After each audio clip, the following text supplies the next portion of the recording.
Church का दरवाजा खड़खड़ाते हुए खुला। एक छोटी लड़की एलारा अंदर आई। हवा में अगरबत्ती और पुरानी लकड़ी की खुशबू थी। रंगीन शीशे से रोशनी आ रही थी, जमीन पर रंग बिखेर रही थी। एलारा एक बेंच तक गई। उसके छोटे जूते पत्थर पर बिल्कुल आवाज नहीं कर रहे थे। वो घुटनों के बल बैठ गई और आंखें बंद कर ली। उसके छोटे छोटे हाथ आपस में जुड़े हुए चिकनी लकड़ी पर रखे थे। एलारा ने डायनो विचेस के बारे में कहानियां सुनी थी। कहा जाता था कि वो बुरी होती है और हानिकारक जादू करती है, लेकिन एलारा का मानना था कि हर किसी के अंदर अच्छाई होती है। प्लीज गॉड, उसने फुसफुसाते हुए कहा। उसकी आवाज विशाल खालीपन में गूंज रही थी। प्लीज डायनो को उनकी काइंडनेस ढूंढने में मदद करो, उन्हें अपने अंदर का उजाला देखने दो। एलारा की प्रार्थना सरल थी, बचपन की मासूमियत और अच्छाई की शक्ति में गहरे विश्वास से भरी हुई। एलारा वहां बहुत देर तक रही। उसका माथा उसके हाथों पर टिका हुआ था। उसने डायनो के लिए प्रार्थना की, उम्मीद करते हुए कि वे अपने तरीके बदल देंगी। उसके दिल में उसे लगा कि एक बदलाव आ रहा है। हवा में एक हलचल, मानो उसकी प्रार्थना ने अपना काम शुरू कर दिया हो।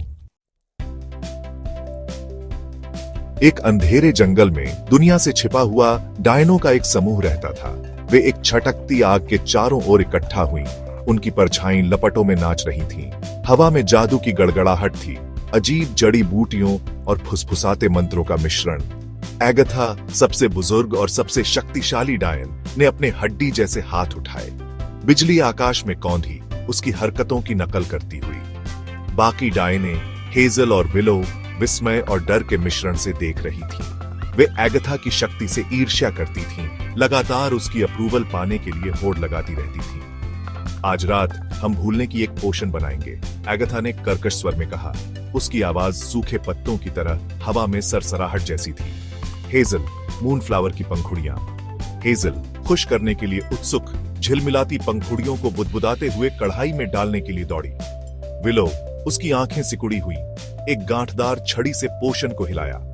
उसने अपने मन में एक श्राप बुदबुदाया, पोशन को बारीकी से सैबोटाज करने और एगाथा को कमजोर दिखाने की उम्मीद में। डायने अपनी महत्वाकांक्षाओं और इच्छाओं से अंधी, ईर्ष्या और द्वेष के चक्र में फंस गई थीं। जैसे ही इलारा चर्च में प्रार्थना कर रही थी, डायनो पर एक अजीब सी फीलिंग छाई। आग, जो कभी तेजी से धधक रही थी, टिमटिमाती और धीमी हो गई। हवा, जो उनके जादू को दूर दूर तक ले गई थी, एक हल्की हवा में बदल गई। डायने रुक गईं, भ्रमित और डिसोरिएंटेड। एगाथा ने अपनी छाती में एक दर्द महसूस किया, एक ऐसा एहसास जो उसने सदियों से महसूस नहीं किया था, गिल्ट। उसने पोशन में अपने रिफ्लेक्शन को देखा। उसका चेहरा झुर्रीदार और कठोर। पहली बार उसने अपनी ईर्ष्या और शक्ति की इच्छा की क्रूरता देखी। हेजल, जो आमतौर पर जल्दी गुस्सा हो जाती थी, उसे विलो की मदद करने की अजीब सी इच्छा हुई। उसने हाथ बढ़ाया और विलो की स्टरिंग स्टिक पर पकड़ को एडजस्ट किया। अप्रत्याशित काइंडनेस का एक इशारा। विलो हेजल के इस इशारे से चौंक गई। उसने अपनी रिजेंटमेंट को पिघलते हुए महसूस किया। पोशन, जो कभी एक बीमार हरा था, एक कोमल सुनहरी रोशनी से झिलमिलाने लगा। हवा द्वेष और काले जादू से भरी, साफ हो गई। उसकी जगह शांति और ट्रैंक्विलिटी की भावना ने ले ली। एलारा की प्रार्थना दूर तक गई थी, डायनो के दिलों तक पहुंचने के लिए दुनिया की सीमाओं को पार कर गई थी। एगाथा, उसकी आंखें आंसुओं से भरी हुई, पोशन को जमीन पर डाल दिया। जमीन, जो आमतौर पर उनके काले जादू से बंजर थी, छोटे सफेद फूलों से खिल गई। खुशबू मीठी और शुद्ध हवा में भर गई। डायने, उनके चेहरे पछतावे और शांति की एक नई भावना से बदल गए। एक दूसरे को गले लगा लिया। हम बहुत खो गए थे, एगाथा ने फुसफुसाते हुए कहा। उसकी आवाज भावना से कांप रही थी। अपने ही अंधेरे में फंस गए। हेजल और विलो ने सिर हिलाया। उनके चेहरे आंसुओं से भीगे हुए थे।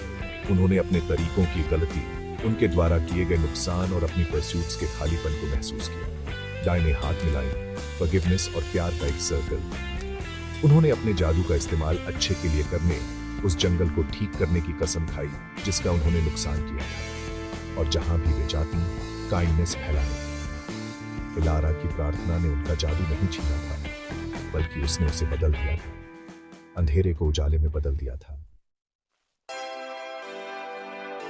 एलारा चर्च से निकली। उसका दिल हल्का था। वह नहीं जानती थी कैसे, लेकिन उसने दुनिया में एक बदलाव महसूस किया, शांति और आशा की भावना। इलारा प्रार्थना करती रही, डायनों के लिए और सभी के लिए, बुराई पर अच्छाई की जीत की शक्ति में विश्वास करते हुए।